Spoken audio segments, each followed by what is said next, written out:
மண்டலம் நிறைந்தவா மங்களங்கள் தந்தவா என் கடன்கள் தீர்க்கவே எந்த நாவில் நிற்பவா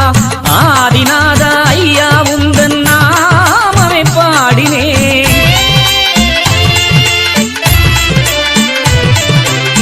கண்ட கண்ட கோயிலை